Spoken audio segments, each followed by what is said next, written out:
Hello, and welcome to the AI Revolution call. I'm Cody Willard. It's Bryce Smith, Craig Delaune. They work with me at 10,000 Days. We invest in things like the AI Revolution. John Dio, dear friend of mine for 30 years. He's been working in the AI Revolution longer than he's known me. No, actually, I think I met you before you officially entered the AI foray. Yeah.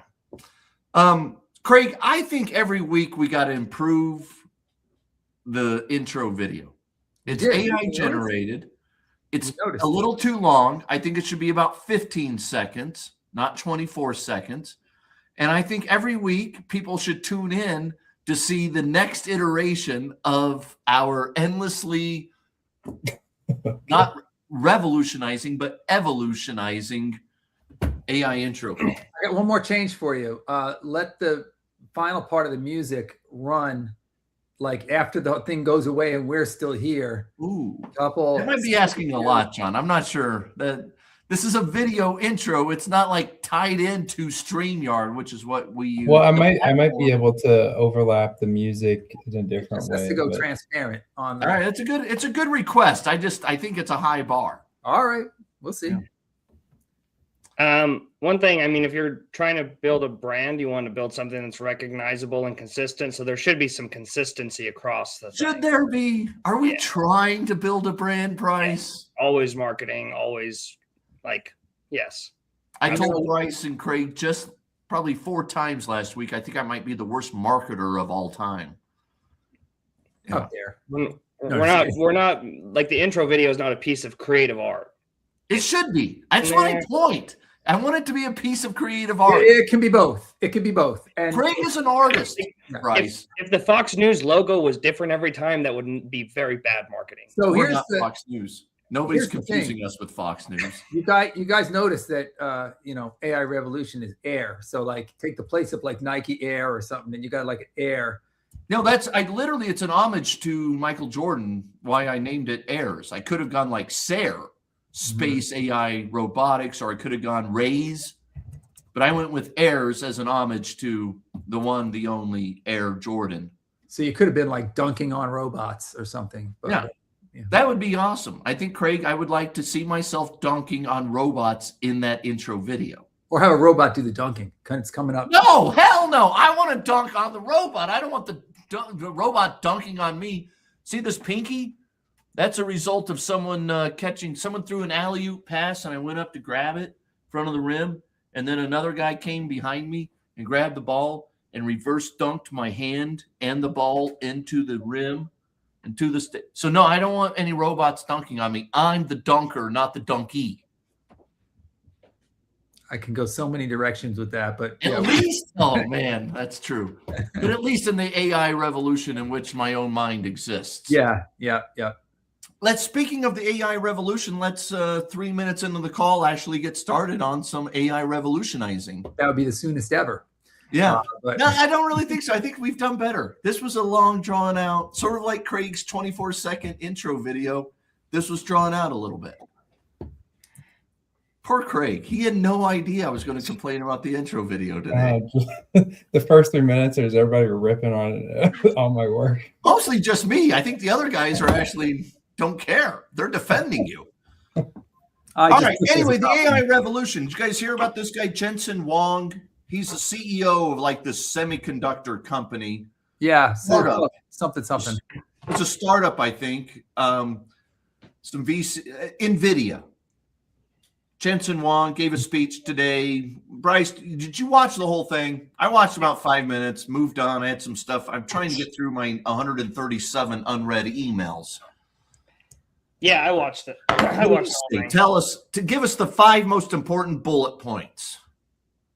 Yeah, I think it's like not a ton of surprises per se, but he just gave the roadmap for Rubin and then Rubin Ultra, which is the next iteration, and some new chips that are coming along with that. You're assuming people know what the next generation of GPUs and graphics processing units, which are advanced form of chip which powers AI. AI is a semiconductor built out of glass.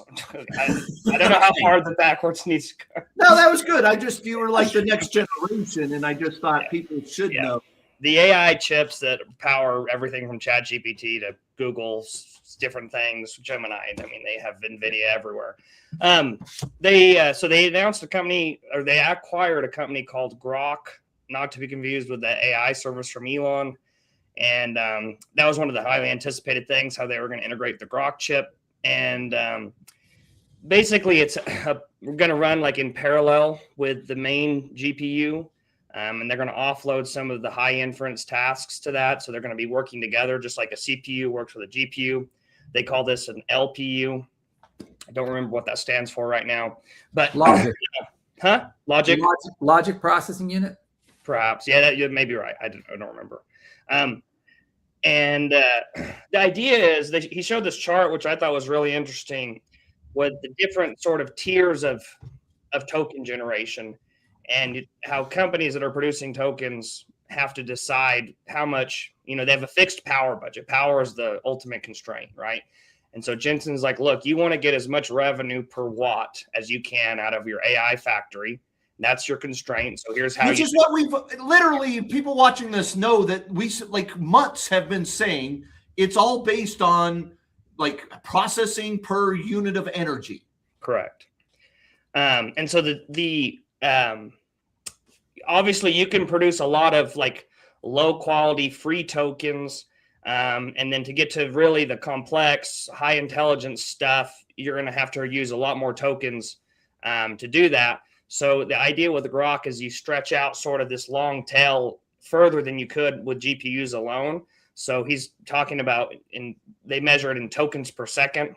So he's like, to get up to 1,000 tokens per second, which you really need for these heavy, complex reasoning tasks, agentic tasks, they're going to use Grok, and Grok allows them to do that. But you're selling, so you're producing more tokens, but like more tokens per prompt, I guess you would say, right? So if you ask AI to do something really complex, it's going to sit there and spin its wheels for a long time. And then you charge a lot of money for that. And so the value of that long tail is really high. And so Grok even allows them to push that frontier further so that you can do complex research and true agentic things that work, the tokens or the chips are running for hours or days at a time. And so it's really efficient inference, and it's really high value stuff. So I thought that was cool. But I mean, in general, NVIDIA, they're the best. It's funny, all of the, it's lonely at the top is, the old phrase. And I think like everyone loves to punch up at NVIDIA, but they are the best in this industry. People are like, oh, NVIDIA is good for training, but not for inference. I mean, that's like a 3-year-old story at this point, but it keeps coming up. And Jensen's like, look, inference is actually more difficult than training, and we're the best at that too, by a mile. And he gave lots of reasons why. Well, Bryce, I've been saying on these calls and elsewhere for a very long time that last year's best training chip is this year's most efficient / best inference chip. Is that still true? No, I wouldn't say it's the best. It's that last year's training chip is still a good inference chip, very good inference chip. But what they're doing now is like the frontier chips, Vera Rubin Ultra with Grok, is going to be the cutting edge GPU, and it's going to be the best at inference. Okay. So it's not like. No, it's literally like its first purpose for existing is inference, not right. It's the best training chip that then eventually becomes an inference chip. Right. Yeah, it's purpose built for inference. Okay. And NVIDIA, Jensen said, this is especially with the open Claude Code moment. We're at the inflection point of inference, and it's skyrocketing token generation, skyrocketing token demand, and the demand for compute. There is no, I think I don't know if he said it exactly this way, but he's like, basically there is no limit on the demand for compute. If we could produce more chips, we would sell more chips. And that actually follows along not just for their piece of it, which, by the way, it's language processing. Okay. Yeah. So, and that like language, like large language model. I So, see.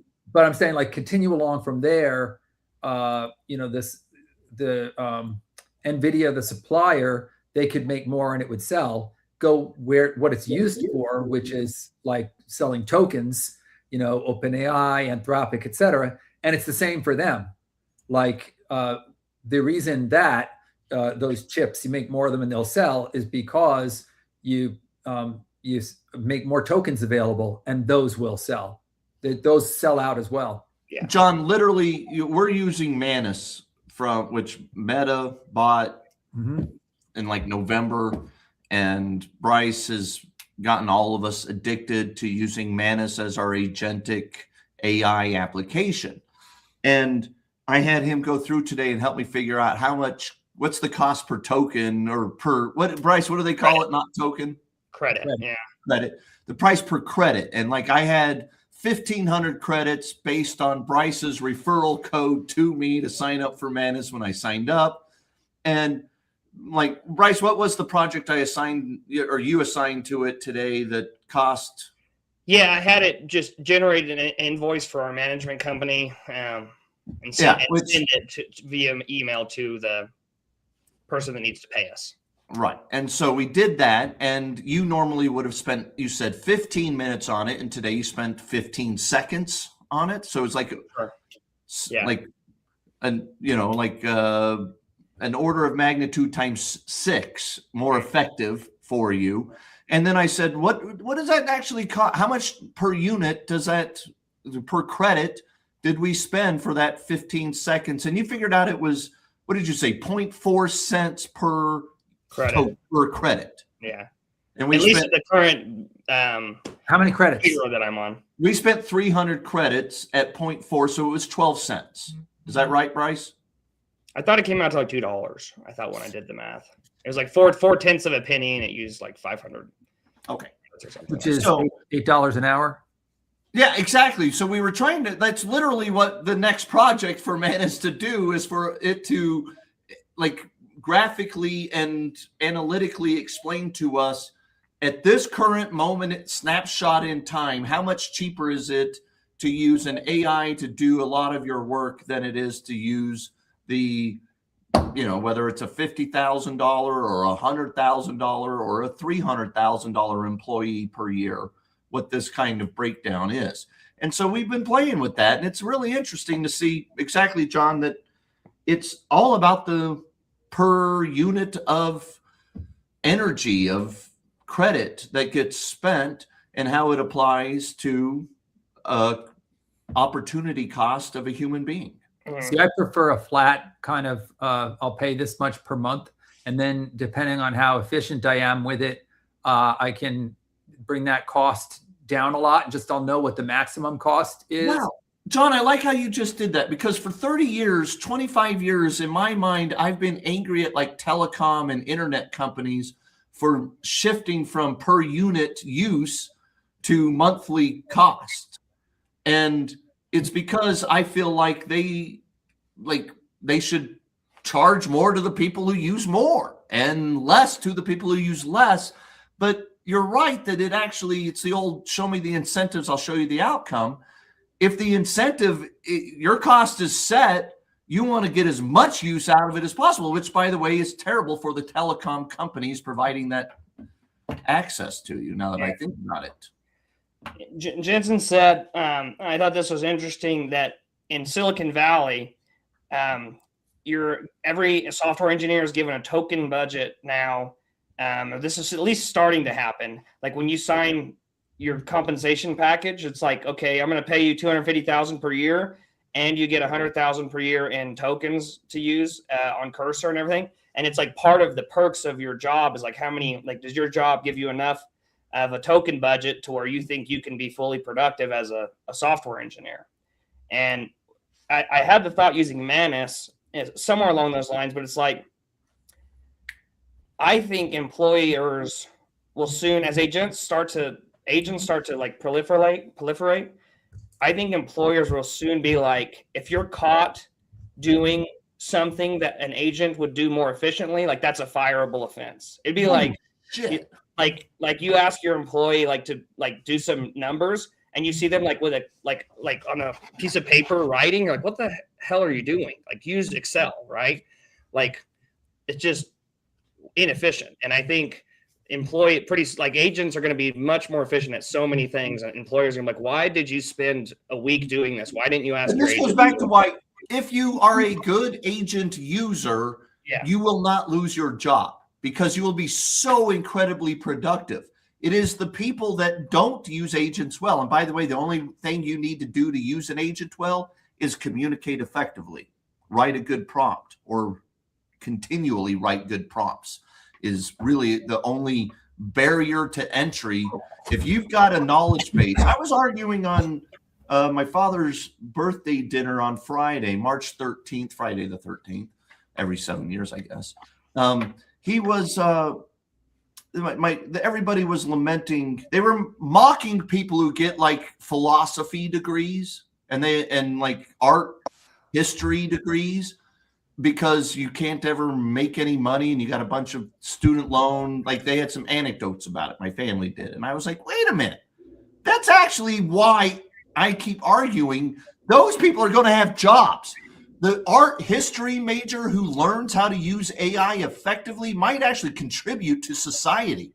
They might actually provide a service and an application and some sort of like productive thing that actually helps society, instead of just being able to like pontificate over a cocktail on a Friday night and not act, and then go work as a, you know, manager of a Starbucks or something, which God bless managers of Starbucks. I don't mean to make, but if you spend $150,000 getting your art history degree and you've got $100,000 of student loan debt, it would be nice for you to actually make hundreds of thousands of dollars using that degree. And I think AI actually enables that over the next 5 to 10 years.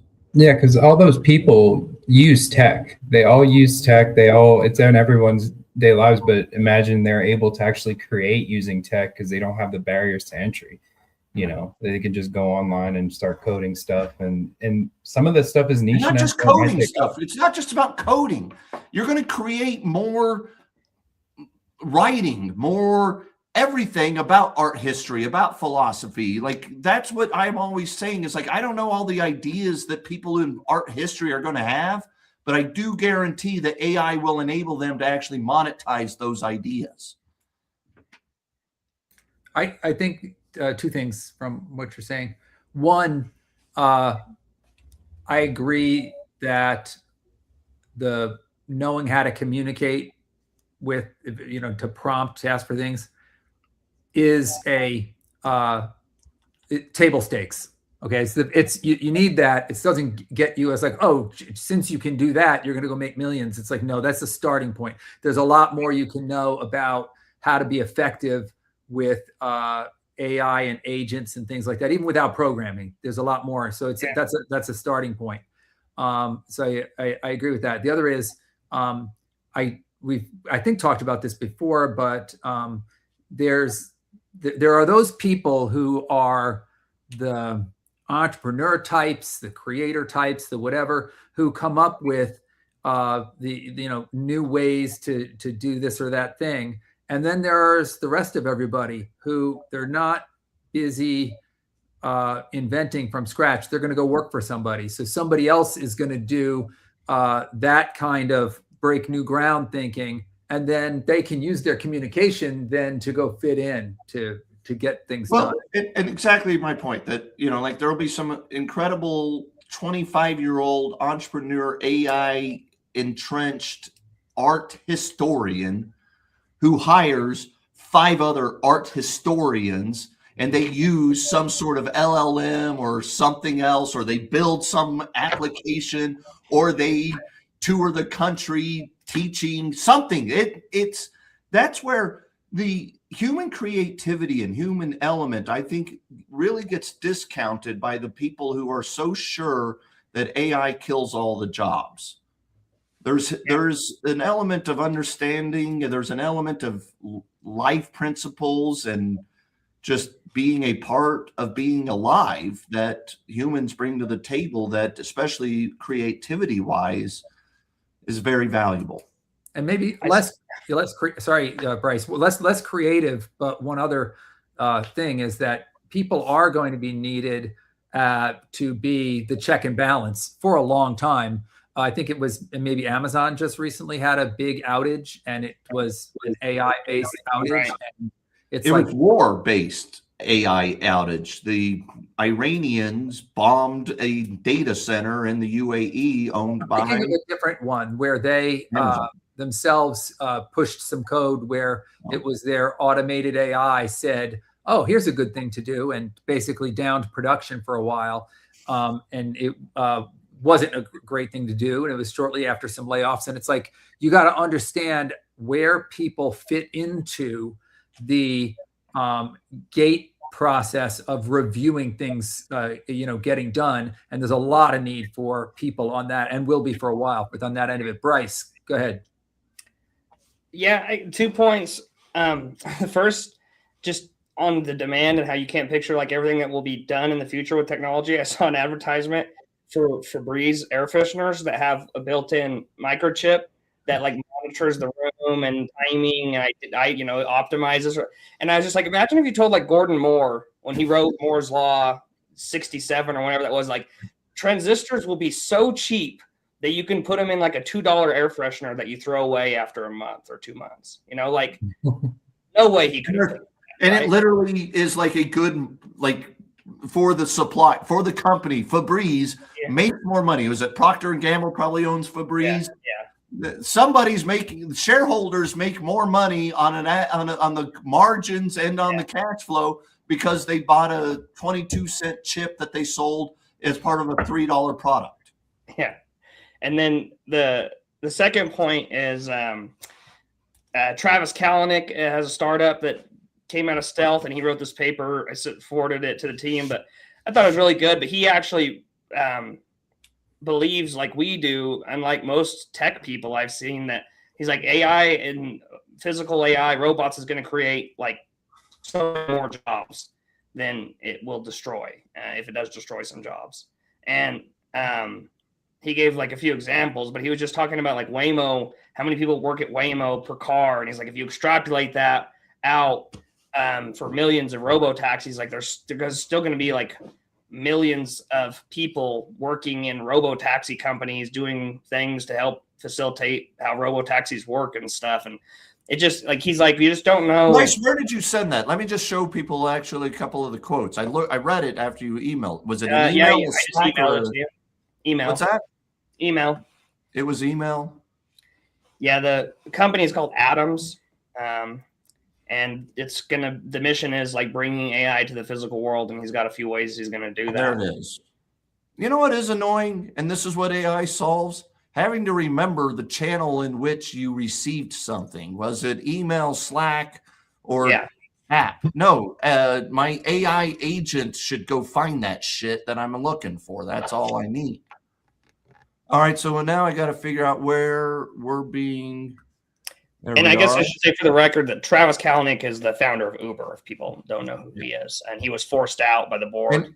And as you said, I'll share your email. Like, Travis is not the caliber operator that Elon is, but he does think like Elon, and we should all read the paper. Bryce is right here, right now, quoting this article. But Moore's Law squared is our friend. Not Moore's Law, but the acceleration of Moore's Law. That's a good point. The cost per unit of intelligence is going down in price not by 50% every 2 years, but by 90% per year. Total capabilities and general intelligence have increased nearly 1,000x over the last 3 years. Less than, what is that, 1,100 days, about 1,000 days created 1,000x increase in performance. Do you guys hear that? That is 1x per day. Like, we're doubling per day. Like this, this is the exponential acceleration stuff that we always talk about as one of our fundamental principles, but that we can never comprehend because we're human beings. Not doubling per day on on the previous day. Yeah, fix that for me. I knew I messed up the Because that's the one that compounding. they talk about where, you fill up the chessboard and you're in infinity pretty quickly. Right. Yeah, so it's not doubling per day. I knew even that's why I sort of tried to discount what I was saying. But it is, we could figure out the CAGR growth that is 1,000x increase in performance over a 1,000-day period. It's incredible. Mhm. It's mind-blowing. It's why I truly believe in my entire career of investing in revolutions and all of the hits I've had, this is the greatest pitch. These are the greatest pitches. This is the greatest moment in time for an investor to be buying revolution investing stocks, because we have this type of accelerating fundamental performance, and we have stocks trading at like Meta trading below the S&P 500 multiple. We're not going to get that pitch in 3 years. We're not going to have that pitch in 3 months. This is your moment in time to do it. Bryce, I literally wrote down Kalanick Robots quote as one of my notes here when we were all talking. I'm glad you got to that one. Another one I've got here that I think you sort of hit on, or what, maybe Craig, you might have alluded to it, whatever it was a minute ago. Look, what's really, it was John, that NVIDIA, I don't remember who it was. It was NVIDIA, if they could make more chips, they would sell more chips. If they could make more chips, it would be all more efficient. There would be like enough supply of inference if they could make more chips. Who is building chip factories? Well, Taiwan Semiconductor and Intel. And as of Saturday, we had actually heard this from Elon 3 months ago on an earnings report, but as of Saturday, he said they're breaking ground. What did he say? Like breaking ground in the next month on the Tesla Terafab is what they're calling it. He mentioned the 21st, but I don't know. It sounds soon. All right, so there you go. Like this week, they're going to break ground and start. Like Craig, you mentioned in our morning note that you send out to the team every day about notes that you're like, hey, I hope that Tesla can do similar to what Facebook and Amazon, Apple, Google have done, design their own chips. And as I wrote you back, it's actually so much bigger than that, because they're not sending the chip designs, proprietary chip designs, to Taiwan Semiconductor to build, and maybe someday Intel to build. Elon's actually planning for Tesla to own the actual factory that makes the Tesla proprietary chips, instead of having to get them from Taiwan Semiconductor or Intel. What's the goal there? He is pretty darn sure that over the next 2 to 3 years, and even right now, like we're talking about, the biggest constraint in the AI revolution is chip manufacturing. If we can make more chips, there'd be more compute. So he doesn't want to kind of go hat in hand to anybody. Elon is picturing the number one, vertical integration of whatever business he's in, down to like Tesla mining lithium so that they can put it in the batteries that they put in their cars. True vertical integration in that way. But specifically in this case, it's about it's addressing what is and will be the biggest constraint. Where is the bottleneck to make robotics go to 1 billion units of Optimus being sold? Have you heard of the chips?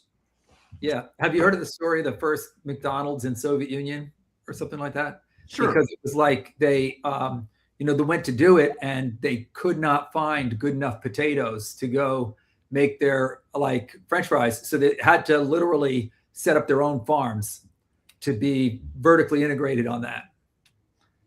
So great analogy, John. Yes, exactly. This is a potato factory. Potato farm. Yeah. A farm of something like that. Yeah. So, I mean, and so that's where, Elon's the only one who dreams that big. Jensen Huang is, arguably as good a visionary and executor as Elon is. but he doesn't like the one thing nobody's going to argue is Elon's got the biggest balls on wall in business. Like the guy is scared of nothing, and he's got the huevos to go out and be like, I'm building my own fabs, MFs. You guys are all scared. You all are addicted to Taiwan Semiconductor, and you're praying Intel figures this out. And I will tell you, if there were anyone outside of Taiwan who could figure it out, Bryce, who would it be? I'd put my money on Elon. On that note, Jensen said that they're actually selling a lot of CPUs on a standalone basis, and that hit Intel. And I haven't checked AMD's stock, but Jensen laughed because he's like, we never thought we'd be in the CPU business, but we're selling a hell of a lot of CPUs, and I think this is going to be like a multi-billion-dollar business for us. Basically, they're selling as many CPUs as they can build, just like they are selling every GPU they can build. Yeah. But NVIDIA, I wrote, 2 years ago that it's a platform company, not a product.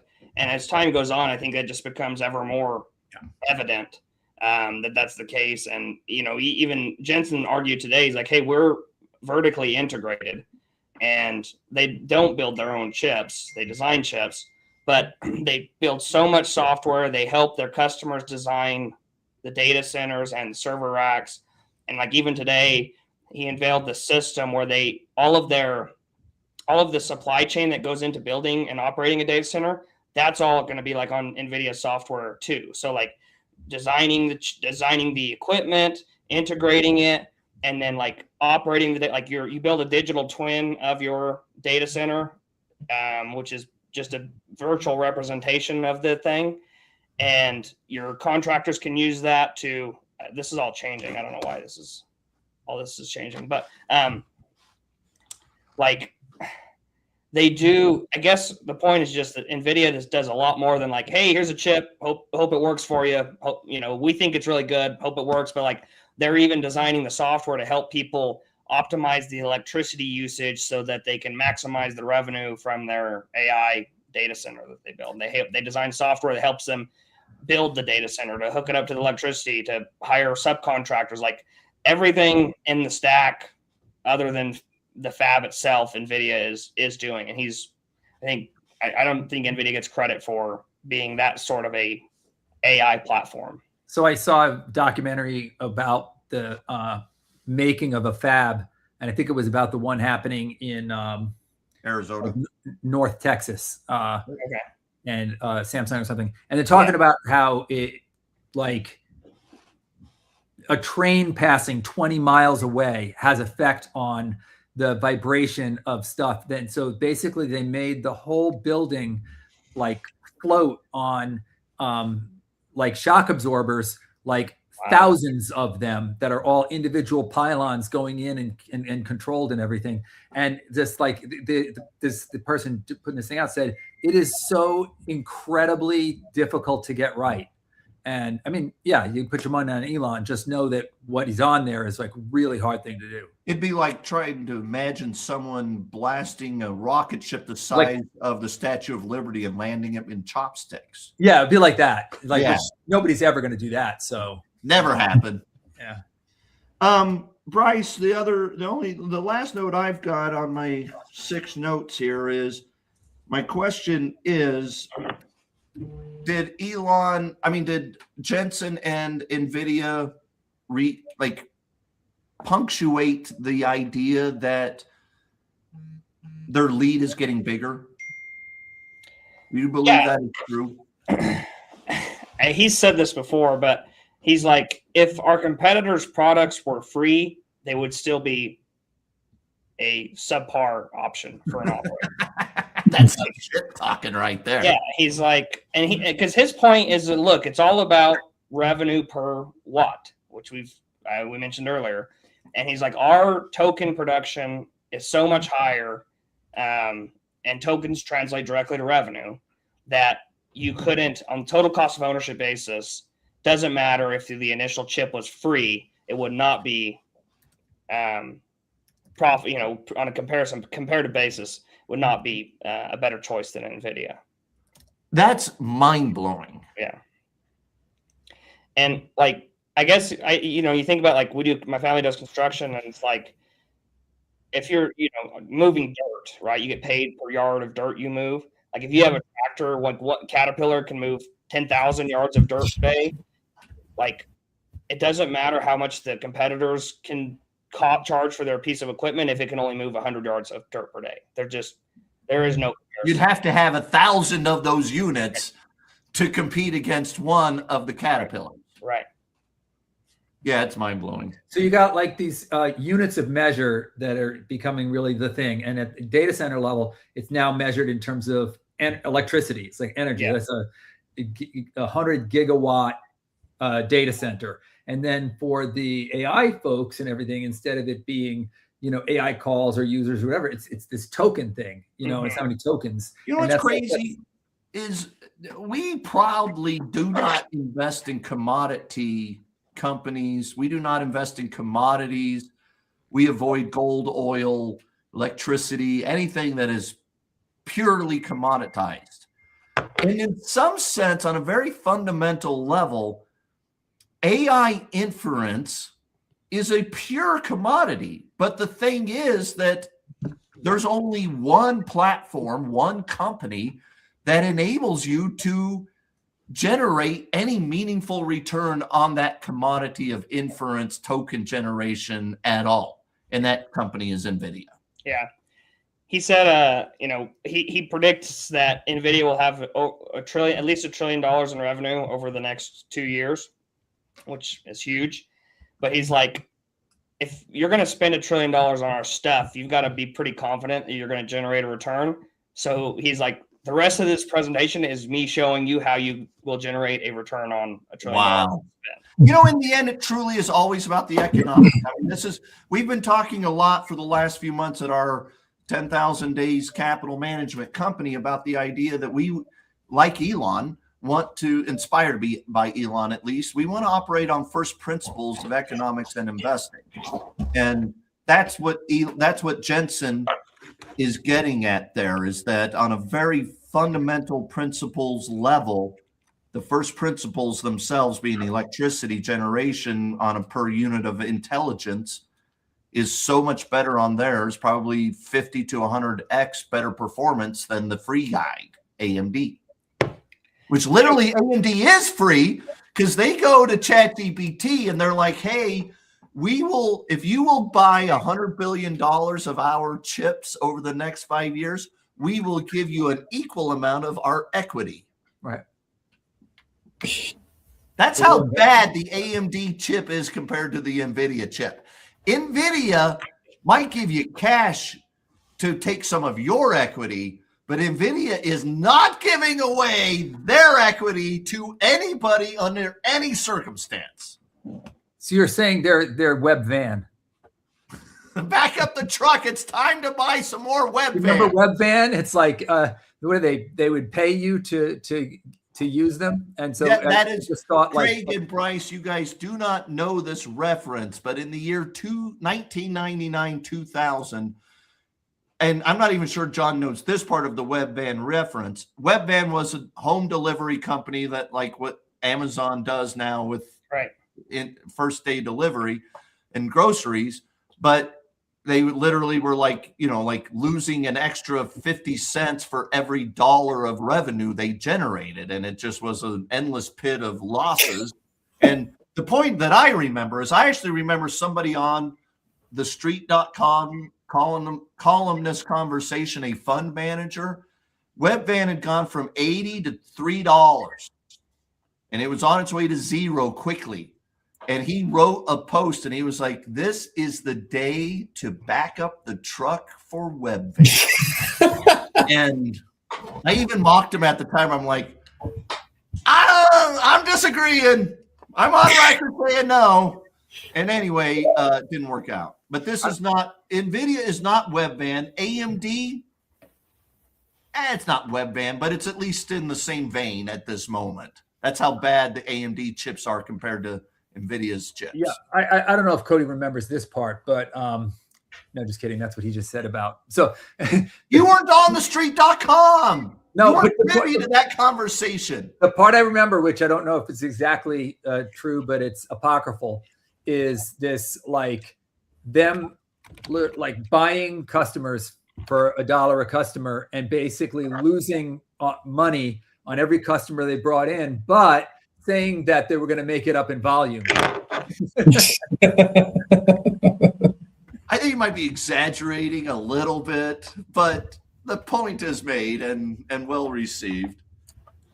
All right, last points. I got a mayor's duty tonight. The night nurse this week is not feeling well, so Lori had it last night. I'm on their mayor's duty tonight. I'm going to wrap this up earlier than usual today. I'm allowed to. You guys know who a mayor's is? Yeah, I assume everybody watching. I have a medically fragile daughter. She needs 24/7 eyeball care. We have night nurses a few nights a week and sometimes not. Here's my final point. I find this annoying, but also understandable.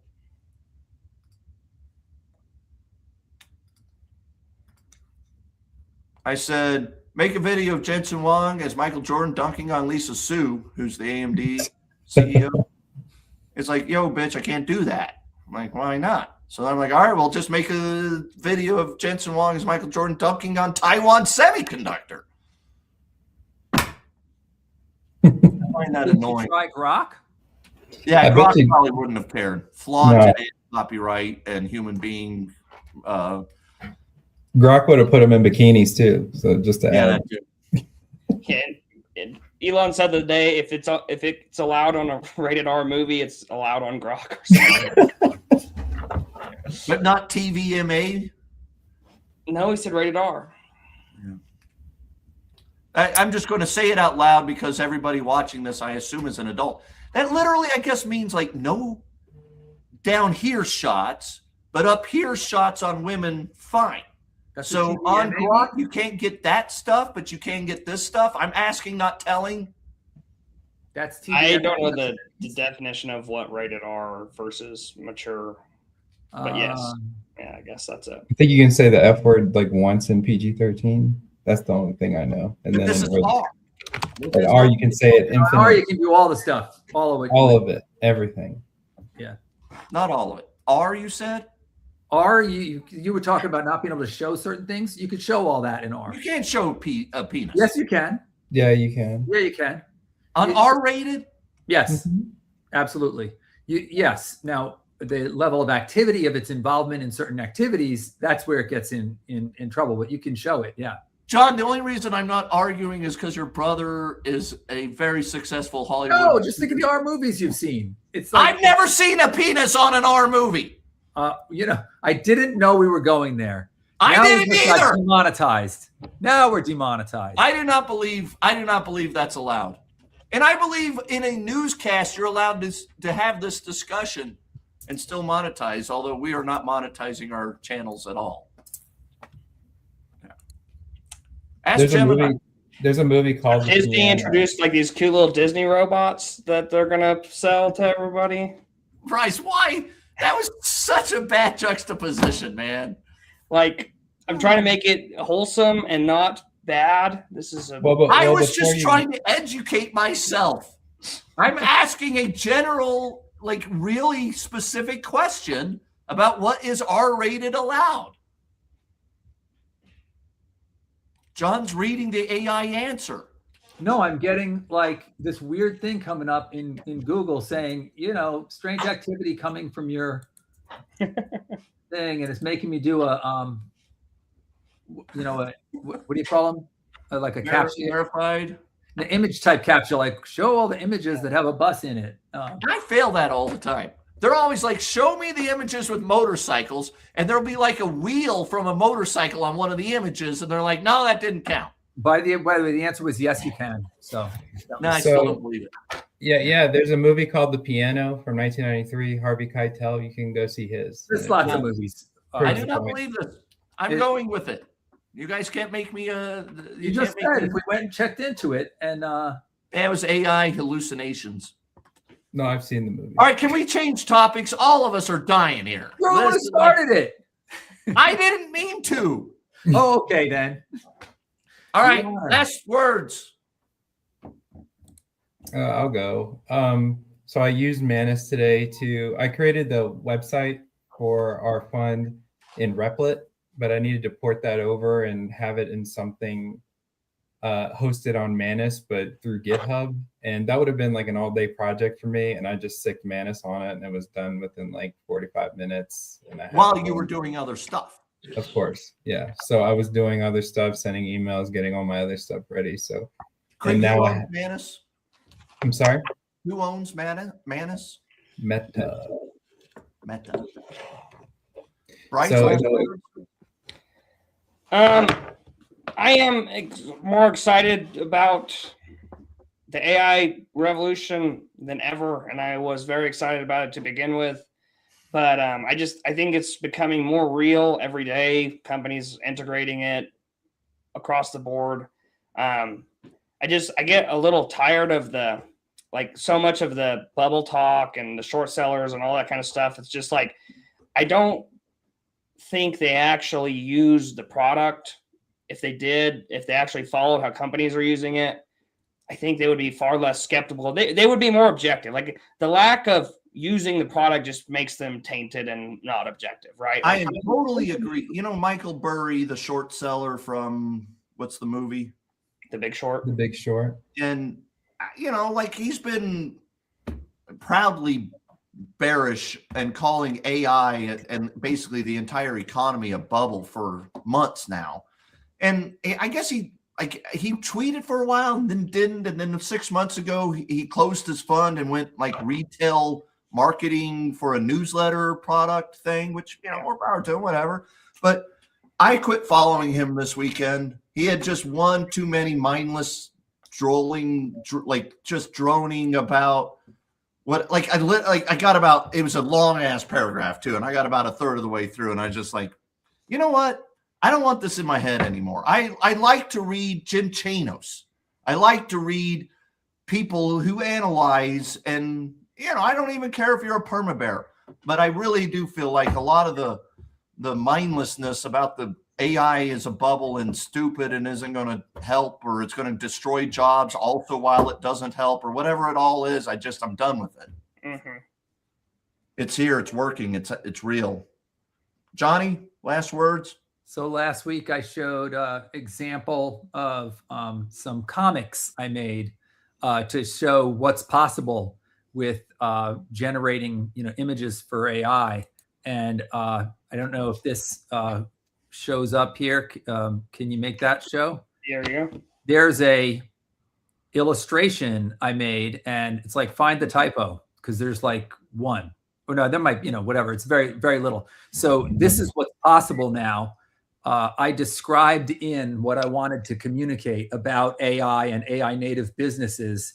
And I got this very detailed, takes a bit of time to talk through what's going on here, type illustration, totally made by. And John, 6 months ago, this would have been bad.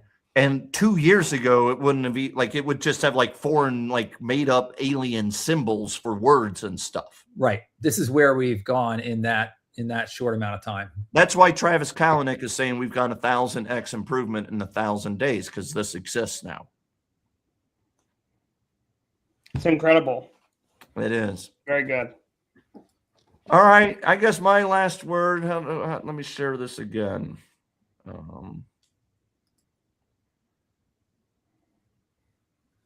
Stop screen. All right, now I'm sharing my screen. I took some pictures that we made, and I was like, hey, turn this picture into a horror movie. You see how, like, this was at my land where it got burned in a forest fire, and I thought this looked really creepy, like a devil or something. I thought it'd be scary in a movie. And it made this video, which actually, I guess that's just a picture, which is all right. I wanted it to like make this the mouth. It couldn't quite do it. See, and it's not that good. But But I did think this is cool. We took another image. Oh, this stuff isn't going to load right now. What is going on?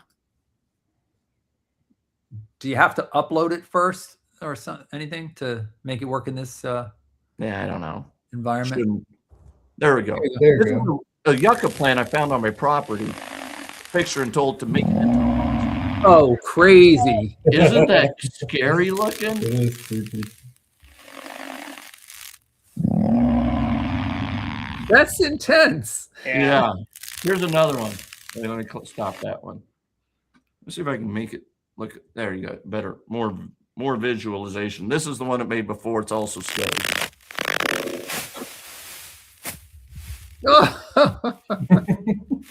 Like, isn't that creepy? It's awesome. Here's one. It's got music.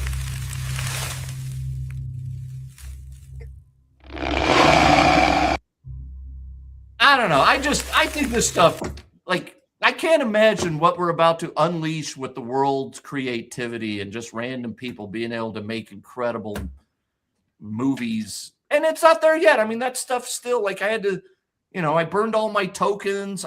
Bryce, what am I on? Like a $200 a month Gemini subscription? Yeah. Like, I'm paying up for that thing. I made 6 or 7 of those videos in about 10, 15 minutes. And it was like, you're done till 3 o'clock this afternoon. And my point is it has been many times in this call. My last word is, until you can make an hour-long video like that I just showed you off of a single prompt, there's not enough inference. And we are probably 100 or 1,000x away from that being reality. Or next month. Let's go 1,000 more days, John. 3 years. So it's the other thing they say with AI is that was super cool, and that's the worst it'll ever be. Yep. That is correct. All right, thanks, guys. Do you guys do last words when I'm not here, or am I the only guy who makes this? Yeah.